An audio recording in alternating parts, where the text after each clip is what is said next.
o desafio de preservar a sã doutrina. E é sobre isso que nós vamos falar. O desafio de preservar a sã doutrina. Eu vou ler apenas 2 versículos agora, do capítulo 5 de Deuteronômio. Vou ler os versículos 25 e 27. Mas você vai manter o texto aberto, porque nós vamos discorrer nos versículos 22 a 29. Certo? Versículo 25 diz o seguinte: agora, pois, por que morreríamos? Pois este grande fogo nos consumiria, se ainda mais ouvíssemos a voz do Senhor nosso Deus, morreríamos. Versículo 27, chega-te e ouve tudo o que disser o Senhor nosso Deus, e tu nos dirá tudo o que disser o Senhor nosso Deus, e ouviremos e o cumpriremos, preservando a sã doutrina. O grande desafio da igreja dos nossos dias, e sempre será um grande desafio em todos os tempos. Irmãos, na história da igreja, houve 2 grandes movimentos, que foram os mais importantes da história do homem. O primeiro foi o cristianismo do primeiro século, que difundiu o evangelho de Cristo, tendo como grande teólogo o apóstolo Paulo. O segundo movimento foi a reforma protestante do século XVI, quando Deus levantou homens como Lutero, Calvino e outros, para derrubar os erros de uma igreja desviada da verdade. Como vocês sabem, a reforma protestante originou-se num contexto em que a mensagem central das Escrituras, isto é, o evangelho da graça do Senhor Jesus Cristo, tinha se perdido gradativamente. Nesse contexto, a autoridade infalível sobre a igreja de Cristo e sobre todos os homens não era somente a Escritura. A igreja romana colocava a palavra do Papa, as decisões dos seus concílios e a tradição, uma tradição degenerada em tradicionalismo, e ela colocava essas 3 coisas, a palavra do Papa, as decisões conciliares e a tradição da igreja, em pé de igualdade com a Escritura, ou até mesmo acima da autoridade da Escritura. Isso fez com que os reformadores brandassem em alta voz que somente a Escritura é a única autoridade infalível dentro da igreja. Que somente a Escritura é a única régua que pode medir, a única balança que pode pesar as ações dos homens, o único livro que pode dizer o que é verdade e o que é mentira. Com base nestas afirmações, os reformadores estabeleceram o princípio da sola Escritura, num retorno às Sagradas Escrituras, num retorno à sã doutrina. Como diz Lutero em seu hino Castelo Forte, sim, que a palavra ficará, sabemos com certeza. Essa era a grande luta dele. A palavra ficará, sabemos com certeza. Irmãos, a ênfase dos reformadores na autoridade, no poder e na clareza das Escrituras continua relevante para os nossos dias. Vivemos num contexto em que o povo de Deus repudia a sua voz, preferindo ouvir a voz de homens. O texto de Deuteronômio, capítulo 5, 22 a 29, mostra que isso não é coisa nova. Isso não é coisa somente dos tempos da pandemia do Covid. Isso tem se acentuado cada vez mais. Provavelmente, a pandemia deixou isso mais claro. Mostrou esse lado feio da igreja, esse lado ruim, esse lado frágil. Mas isso não é apenas coisa dos nossos dias. O texto de Deuteronômio, capítulo 5, 22 a 29, narra o que aconteceu após Israel receber de Deus os 10 mandamentos no Monte Sinai. Grave bem isso. O texto narra o que aconteceu após Israel, ou o povo de Deus, receber os 10 mandamentos no Monte Sinai. Vamos atentar para algumas circunstâncias desse momento. O povo de Israel estava acampado junto ao Monte Sinai, quando subitamente foram cobertos por uma terrível escuridão. Esta escuridão era acompanhada por um incrível fogo flamejante. Você está raciocinando comigo? Você está imaginando essa cena? O Monte Sinai, uma grande escuridão, essa grande escuridão acompanhada por um incrível fogo flamejante. As montanhas que cercavam os israelitas estavam incandescentes. E o fogo sobrenatural consumia tudo que estava à vista. Trovões explodiam como se a terra estivesse se dividindo em duas. E do meio de tudo isto, Deus falou ao povo de maneira audível. Vejam comigo o versículo 22, capítulo 5, versículo 22.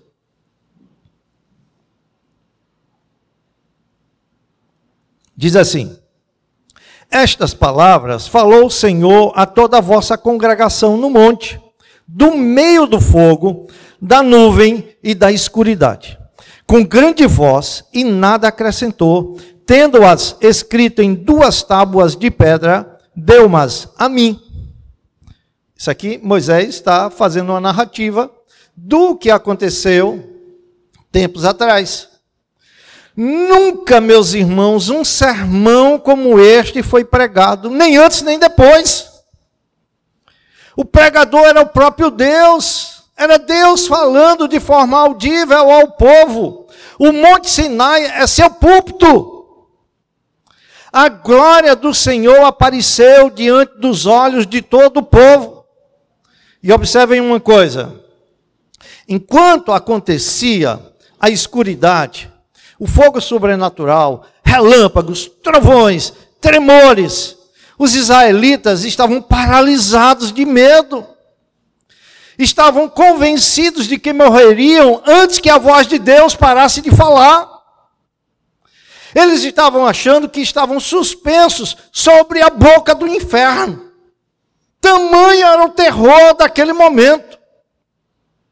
Finalmente, a voz silenciou. Que alívio para aqueles homens, hein? Os relâmpagos cessaram, os tremores pararam, a escuridão desapareceu e logo o sol começou a brilhar.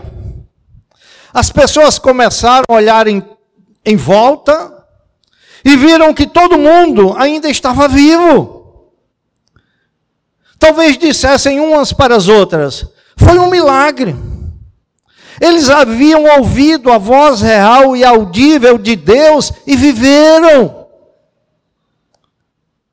É claro, meus irmãos, que assim que cessou essa manifestação incrível, os anciãos e os líderes das tribos de Israel convocaram uma reunião. Era de se esperar que esta fosse a maior reunião de louvor, de gratidão, de exaltação de toda a história da humanidade. Todos podiam testificar a experiência gloriosa, transformadora, que Deus lhes havia dado através da sua palavra. Porém, meus irmãos, esta reunião não aconteceu como imaginamos. A síntese de tudo o que aconteceu está bem resumida num versículo. Aí, o momento original mesmo do acontecimento, Êxodo 20, versículo 19. Resume bem o que aconteceu. Diz assim o texto. E disseram a Moisés: fala tu conosco e ouviremos.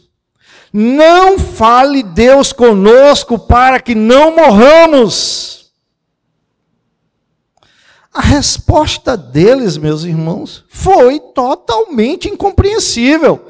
Por quê? Eu pergunto, por que alguém haveria de reagir desta maneira diante de um milagre tão glorioso? Deus se comunicando com o seu povo.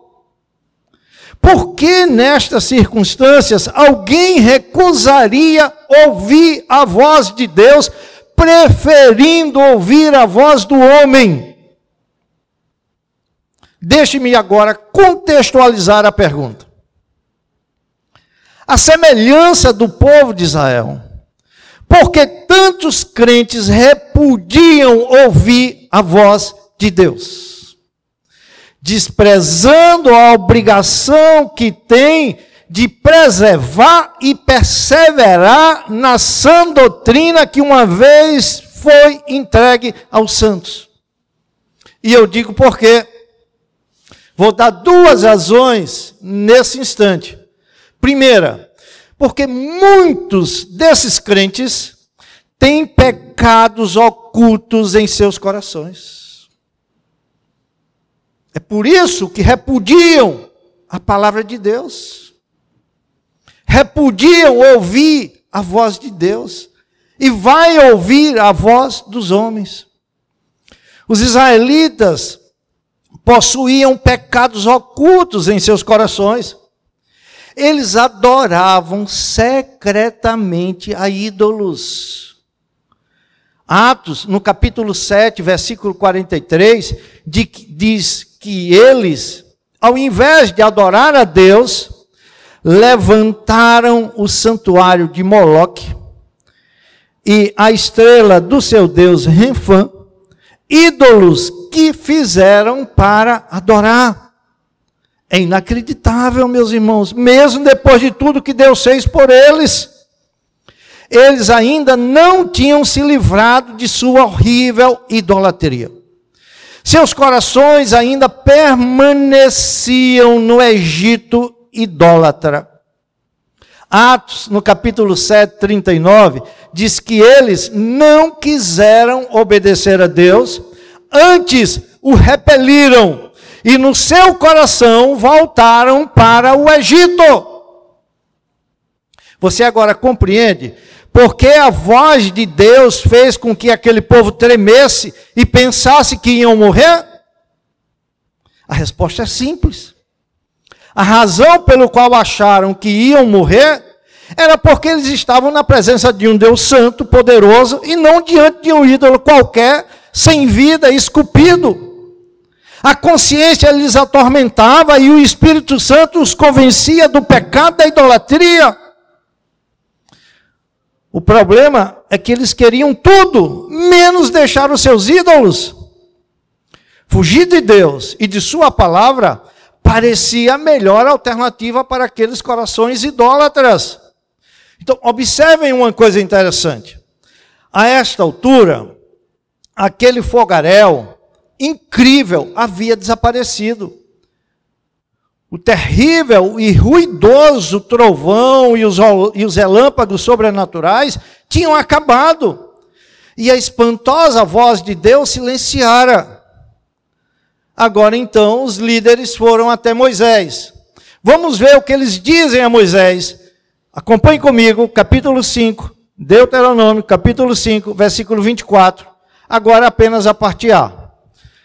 Eles foram até Moisés e eles disseram: e dissestes, isso aqui Moisés está narrando, e dissestes, aqui o Senhor nosso Deus nos fez ver a sua glória e a sua grandeza, e ouvimos a sua voz, do meio do fogo. Que maravilha, meus irmãos! Eles confessaram, disseram que Deus manifestou a sua glória, a sua grandeza, e que eles ouviram a voz de Deus do meio do fogo. Em outras palavras, eles dizem: vimos o quanto o Senhor é grande e glorioso, e fomos privilegiados em ouvir a sua voz audível. Até aqui tudo bem, meus irmãos. Que atitude bela, que atitude maravilhosa. No entanto, a seguir, vem uma das argumentações mais estranhas de toda a Bíblia. 5:24, parte B, e até o 27, vejam. Eles dizem assim: hoje vimos que Deus fala com o homem, e este permanece vivo. Agora, pois, por que morreríamos? Se vocês não morreram antes. Agora, pois, por que morreríamos? Pois este grande fogo nos consumiria. Se ainda mais ouvíssemos a voz do Senhor nosso Deus, morreríamos.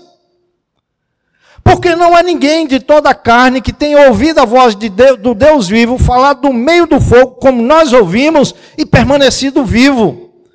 Observem a proposta que eles fazem a Moisés. Chega-te tu e ouve tudo o que disser o Senhor nosso Deus, e tu nos dirás tudo o que te disser o Senhor nosso Deus, e ouviremos e o faremos. Interessante estas palavras. Mas o Senhor sabia o que estava em seus corações. O que estava na boca era uma coisa, em seus corações era outra. Versículo 28. Ouvindo, pois, o Senhor as vossas palavras, quando me faláveis a mim, o Senhor me disse. Moisés está revelando a eles o que o Senhor disse. Eu ouvi as palavras deste povo, as quais te disseram: em tudo falaram eles bem. Deus, em outras palavras, está dizendo: as palavras do povo soam bem, porque conhecem o linguajar religioso certo. A linguagem é de um povo humilde, de um povo obediente, como se possuíssem o genuíno temor de mim. Porém, a seguir, o Senhor nos dá uma dica quanto ao que realmente está acontecendo. Vejam o versículo 29. O Senhor diz assim: quem me dera que eles tivessem tal coração. Quem me dera, né, que me temessem e guardassem em todo o tempo os meus mandamentos, para que bem lhes fosse a eles e a seus filhos para sempre. A verdade, meus irmãos, é que eles honravam a Deus com os lábios, mas seus corações estavam distantes dele. O povo de Israel, insensível e endurecido, ignorava a voz audível de Deus em toda a sua santidade e majestade. Aí vem uma pergunta: como Israel foi capaz de cometer tamanha loucura? E a resposta é simples, meus irmãos. O problema é que eles tinham pecados ocultos em seus corações e temiam ser desmascarados pela palavra de Deus. Israel queria viver cultuando seus ídolos e ao mesmo tempo aparentando religiosidade. Eles queriam qualquer coisa, até Deus e as suas bênçãos, só não queriam deixar seus ídolos. Eu pergunto: isto tem sido diferente nos nossos dias? E a resposta é: não, não, não. Muitas igrejas têm agido do mesmo modo daquele povo no deserto. Elas repudiam a palavra de Deus por aquilo que está expresso no coração da sua membresia. Eles perderam o conceito bíblico da majestade e da autoridade de Deus, conforme expressos na sua palavra.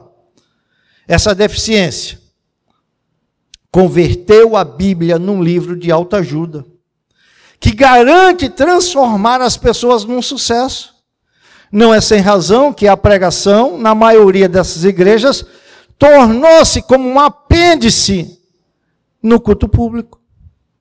Não é raro que em tais cultos se ouça pouquíssimo a leitura da palavra de Deus, fragmentos, pouco ou nenhuma exposição das Escrituras. A centralidade está na música e não na palavra de Deus. A verdade é que as pessoas não querem ouvir a palavra de Deus. E sim, que a sua voz seja ouvida. Aliás, em muitos cultos, depois de cantar por 1 hora, não há mais tempo para a mensagem do pregador. O culto é confundido com entretenimento. Mas isso parece não incomodar muita gente. Ouvir Deus para essas pessoas não é importante, mas falar de Deus, isto sim é. É bom porque dá a impressão de espiritualidade, de que algo muito espiritual está sendo feito naquele instante. As pessoas estão fechando os olhos, quem sabe subindo aos céus. Mas agindo dessa maneira, preste bem atenção, eles procuram se proteger, mantendo Deus à distância, não deixando a sua voz soar em seus corações. Infelizmente, a cada dia, a pregação tem perdido a sua importância, até mesmo em igrejas históricas, oriundas da Reforma. Há uma ênfase na voz interior e na experiência subjetiva, como princípio norteador da interpretação da Bíblia. Certo teólogo reformado disse assim: onde a palavra de Deus é pregada e ouvida, aí está a igreja de Deus. Onde a palavra de Deus não é pregada, a igreja não está presente. E onde a palavra de Deus é adulterada, a igreja deve arrepender-se ou morrerá. Irmãos, quando a palavra verdadeiramente é pregada e rejeitada, isso é um mau sinal. Calvino diz que a pregação não deve ser rejeitada, ela deve ser entendida como palavra de Deus para nós. Recusá-la é o mesmo que rejeitar o Espírito. Irmãos, rejeitar a palavra de Deus é rejeitar a Deus. A igreja dos nossos dias, eu pergunto, deseja ouvir a palavra de Deus? Quando eu falo igreja, é a igreja de forma geral. Ela deseja ouvir os absolutos de Deus? A resposta é não. Os homens e mulheres dessa igreja querem ouvir mais o reflexo de seus desejos e pensamentos, a homologação das suas práticas, do que a palavra profética de Deus. Assim sendo, a palavra que deveria ser pregada profeticamente como assim diz o Senhor, com demasiada frequência, tem sido pregada de forma açucarada para atender os apetites e os devaneios de um povo que ama mais a dádiva do que o doador. O fato é que essa geração incrédula sempre rejeita a palavra profética, a sã doutrina.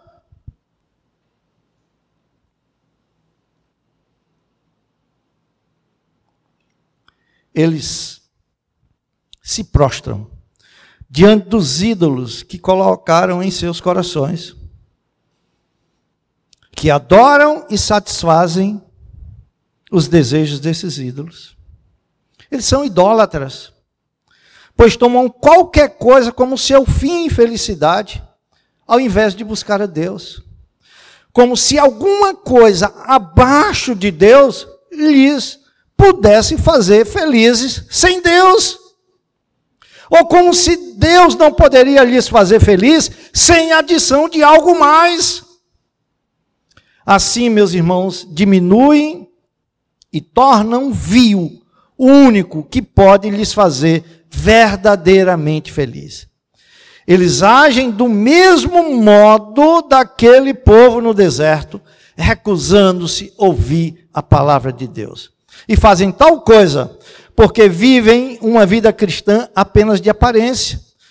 Por baixo da capa de piedade e religiosidade, muitas vezes está uma vida de pecados ocultos, que teme ser desmascarada pela palavra de Deus. Eles não têm compromisso real, sincero com a sã doutrina. Na verdade, a vida cristã dessas pessoas não passa de uma farsa. Daí a razão para rejeitarem a palavra de Deus. Daí a razão para não preservarem a sã doutrina. Porque muitos crentes repudiam ouvir a voz de Deus. Primeira razão, porque eles têm pecados ocultos em seus corações. Segunda e última razão, porque eles querem ouvir uma voz mais agradável. Eles querem ouvir uma voz mais agradável. Israel insistia em ouvir uma voz mais agradável.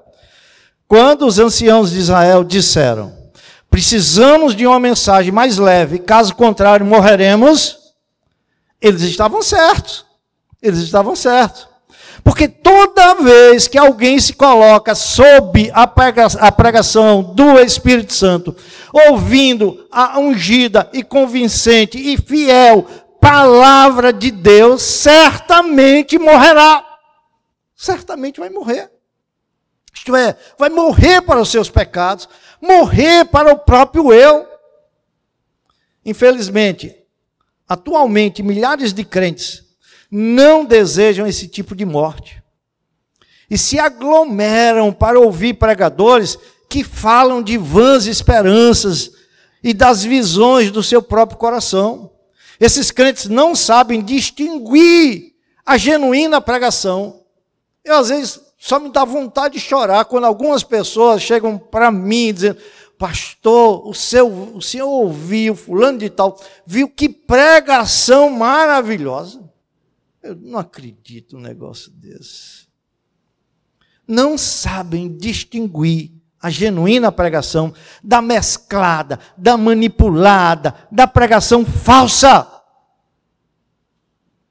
A verdade é a seguinte: nenhum crente que esteja escondendo o pecado no coração, alguma vez vai querer espontaneamente ouvir uma palavra santa que exponha o seu pecado.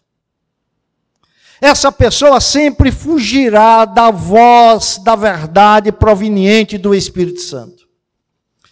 Nestas horas, irmãos, o coração idólatra diz assim ao homem: fale tu conosco e ouviremos. Não fale Deus conosco para que não morramos. Essa pessoa sempre vai buscar algum pastor que seja flexível diante do seu pecado. Sempre vai buscar alguma igreja, alguma pregação que seja flexível diante do seu pecado e que ofereça conversinha suave e pregações bajuladoras. A Bíblia, para essas pessoas, há muito deixou de ser suficiente. Com facilidade, o tema, o que a Bíblia diz, é substituído pelo tema eu acho assim. Como se a própria pessoa tivesse mais sabedoria e discernimento do que Deus. Esse tipo de comportamento afronta a suficiência da palavra de Deus. É aí que vemos que para algumas pessoas, ouvir a palavra de Deus é um grande problema. E muitos aproveitaram a pandemia para fugir. Porque a voz de Deus desafia, a voz de Deus exige mudança. No entanto, eles querem comodidade e estabilidade. A voz de Deus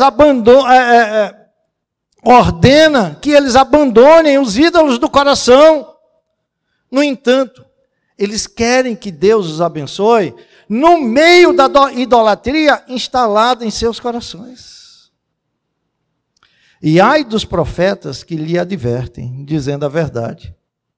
Eu pergunto, qual foi a dura mensagem que a voz de Deus trouxe ao seu povo no Monte Sinai, quando da entrega dos 10 mandamentos?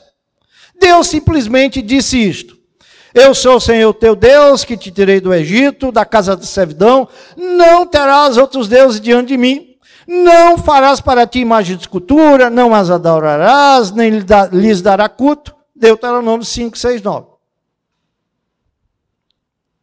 Aqui estava a pura e não adulterada a palavra do Senhor, vinda diretamente de sua boca.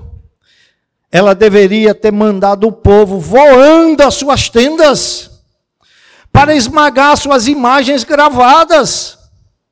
Ela deveria ter mexido em seus corações e os colocado de joelhos. Em vez disto, gritaram: chega de trovão, chega de fogo, chega de terremoto, chega de voz audível falando com a gente. Arranjem um porta-voz igual a nós e deixem que ele fale conosco.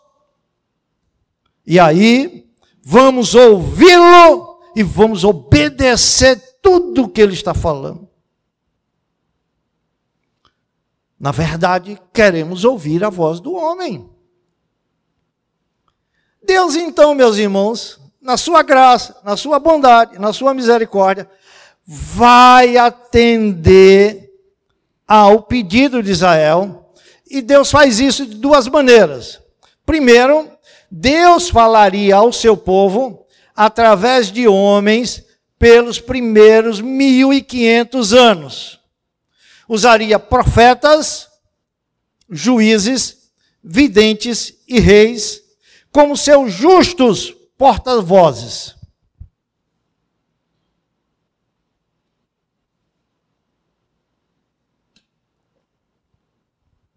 Geração após geração, Deus fez exatamente o que o povo pediu, pois falou eles através de homens. E qual foi o resultado disso? Há uma síntese do resultado disso no texto de Jeremias 7, 25 e 26. Ele diz assim: desde o dia em que vossos pais saíram da terra do Egito, até hoje, até a época lá de Jeremias, enviei-vos todos os meus servos, os profetas, todos os dias, começando de madrugada. Eu os enviei, mas não me destes ouvidos, nem me atendestes, endurecestes a cerviz, e fizeste pior do que os vossos pais. Geração após geração, sempre fazendo pior do que aquela que antecedia. Em sua misericórdia, Deus falou ao seu povo de todas as maneiras possíveis, ademoestando, solicitando, amando, ameaçando, e falou tão claro que não poderia haver engano quanto aos seus desejos. Mesmo assim, o povo continuamente se fez de surdo para ele. Mas Deus falaria ao seu povo de uma segunda maneira. Ele prometeu lhes enviar um profeta, e passariam 1500 anos desde a cena do Monte Sinai até que esse homem aparecesse. Este profeta é Cristo. Foi Moisés quem disse aos filhos de Israel: Deus vos suscitará dentre vossos irmãos um profeta semelhante a mim. Deuteronômio, capítulo 18, 15 a 19, conforme Atos 7, 37. Na nova aliança, Deus escolheu falar ao seu povo através de Cristo. Como diz Hebreus, capítulo 1, versículos 1 e 2, 2 parte A, havendo Deus outrora falado muitas vezes e de muitas maneiras aos pais pelos profetas, nestes últimos dias é um período que compreende o tempo entre a primeira vinda e a segunda vinda de Cristo. Nos falou pelo Filho. Eis o ponto principal de tudo isso, meus irmãos. Deus ainda fala claramente conosco, fala pelo Filho, e o Filho está revelado na palavra. Sua voz celestial está soando poderosamente por toda a terra. E esta voz vem através de um homem, Jesus Cristo. Atentem comigo, agora eu quero que você acompanhe esse texto, as palavras de Hebreus, capítulo 12, versículos 18 a 25.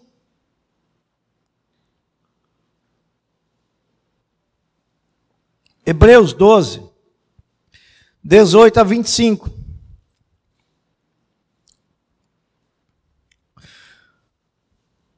O escritor de Hebreus diz o seguinte, versículo 18.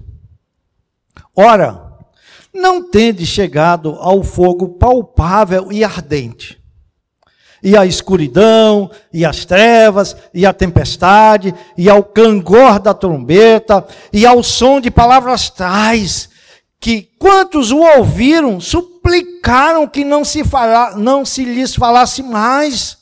Versículo 20. Pois já não suportavam o que lhes era ordenado. Até um animal, se tocar o monte, será apedrejado.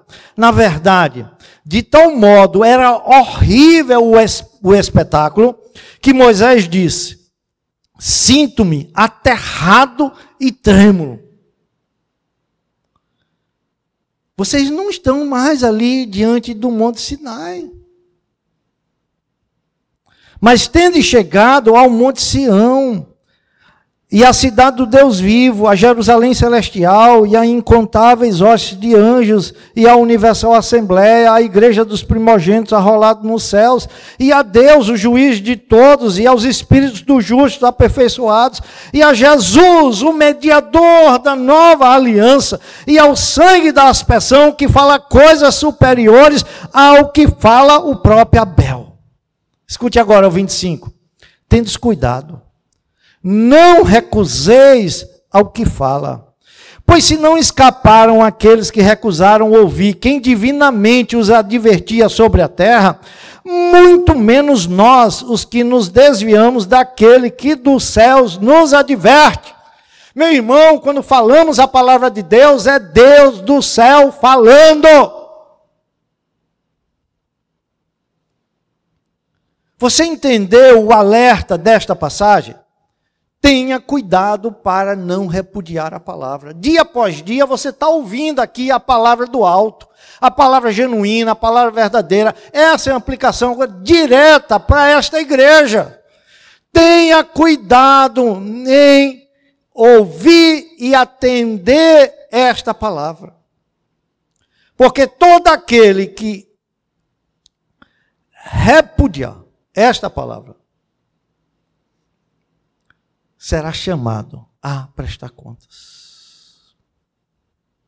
E eu concluo dizendo o seguinte: infelizmente e inegavelmente, por repudiar a Escritura, a igreja oriunda da reforma voltou aos pecados de Roma. As indulgências não estão mais nas mãos de Roma. Estão com mais ênfase nas mãos dos pregadores da prosperidade. Mas há o outro lado da moeda, meus irmãos. As artimanhas de Satanás, as sutilezas de Satanás estão sendo pregadas dos púlpitos de igrejas históricas com tradição reformada. São igrejas e ou denominações que já abandonaram conscientemente as confissões reformadas. E até mesmo adotaram teologias e práticas que, inclusive, negam radicalmente a sua herança espiritual. Irmãos, é tempo de proclamarmos em alto e bom som que nenhuma voz na igreja de Cristo pode se elevar acima das Escrituras. E o bastão agora está em nossas mãos. E nos compete enfrentar o desafio de preservar.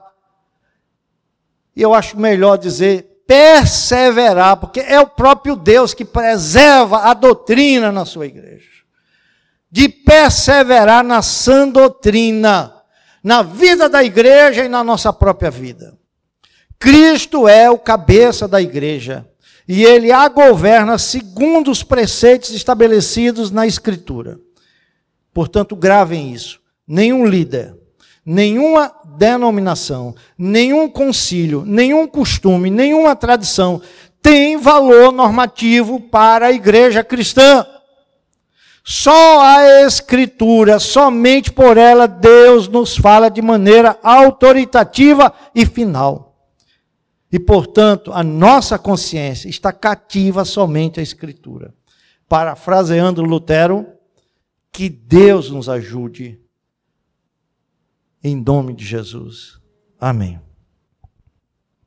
Vamos orar. Senhor, estamos em Tuas mãos, somos a Tua igreja e temos um grande desafio, Senhor,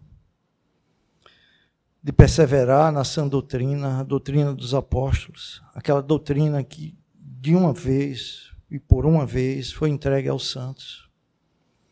Em nós mesmos não temos essa capacidade. Os ataques são de todos os lados e são acima das nossas próprias forças. São externos e internos. São lobos vorazes que se levantam no seio da própria igreja, deturpando, distorcendo a Tua palavra, ignorando, desprezando, arrebanhando outros nesse entendimento nefasto. Ajuda, Senhor, os líderes da Tua igreja nessa batalha, nessa luta. Ajuda o pastor Márcio com a sua liderança aqui, a mim, os demais pastores que aqui estão, a correr com perseverança a carreira que nos está proposta, sabendo que nos compete sermos fiéis à Tua palavra. O bastão está em nossas mãos. Temos que correr olhando para Cristo, o autor e consumador da nossa fé, o qual, pelo gozo que lhe estava proposto, suportou toda a afronta, toda a vergonha da cruz do Calvário. E nós ainda nem lutamos até derramar o sangue. E já estamos desanimando, tamanha oposição que enfrentamos. Tem misericórdia de nós, ó Senhor, e nos sustém em Tuas mãos poderosas. Em nome de Jesus. Amém.